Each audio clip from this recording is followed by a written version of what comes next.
गंगापूर तालुक्यातील तुर्काबाद ते तांदुळवाडी रोडवरील अतिक्रमण व रस्त्याचे काम अत्यंत निकृष्ट दर्जाचे झाले असून बंद पडलेले काम तत्काळ सुरू करावे म्हणून अनेक वेळा सार्वजनिक बांधकाम विभागाकडे मागणी करूनही पूर्ण होत नसल्याने योगेश दिवटे या शेतकऱ्याने तहसील कार्यालयासमोर स्वतःच्या अंगावर पेट्रोल टाकून आत्मदहनाचा प्रयत्न केला। मात्र तहसीलदार सतीश सोनी तसेच नागरिक व गंगापूर पोलिसांच्या सतर्कतेमुळे पुढील अनर्थ टळला।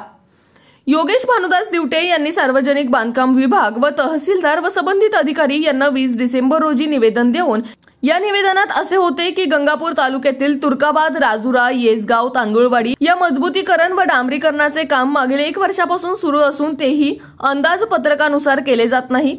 ठिकठिकाणी झाडे आहेत, एवढेच नव्हे तर या रोडवर अतिक्रमण झाले आहे। सलग काम करण्यात आले नाही असल्या कारणाने रोडवरील अतिक्रमण हटवून काम अंदाजपत्रकाप्रमाणे करून बंद पडलेले काम 31 डिसेंबरच्या आत चालू करण्यात यावे, अन्यथा 1 जानेवारी रोजी मुख्यमंत्री यांच्या वर्षा बंगल्यासमोर किंवा तहसील कार्यालयात आत्मदहन करण्याचा इशारा दिवटे यांनी दिला होता। मात्र दिवटे यांच्या निवेदनाला संबंधित बांधकाम विभागाच्या अधिकाऱ्यांनी केराची टोपली दाखवल्याने अखेर योगेश याने 1 जानेवारीला दुपारी तहसील कार्यालयात स्वतःच्या अंगावर पेट्रोल ओतून आत्मदहन करण्याचा प्रयत्न केला असता पोलिसांच्या सतर्कतेमुळे पुढील अनर्थ टळला।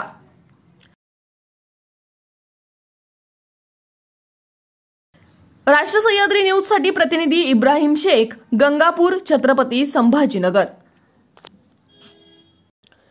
दैनिक राष्ट्र सह्याद्री माध्यम समूहाच्या राष्ट्र सह्याद्री न्यूज या वृत्तवाहिनीसाठी आम्हाला महाराष्ट्रात सर्वत्र जिल्हा व तालुका प्रतिनिधी नेमणे आहेत। इलेक्ट्रॉनिक मीडियात करिअर करण्याची इच्छा असणाऱ्यांनी अवश्य अर्ज करा। अनुभवी उमेदवारांना प्राधान्य दिले जाईल। संपर्क रवी पाटील, मोबाईल क्रमांक 84 83 99 56 87।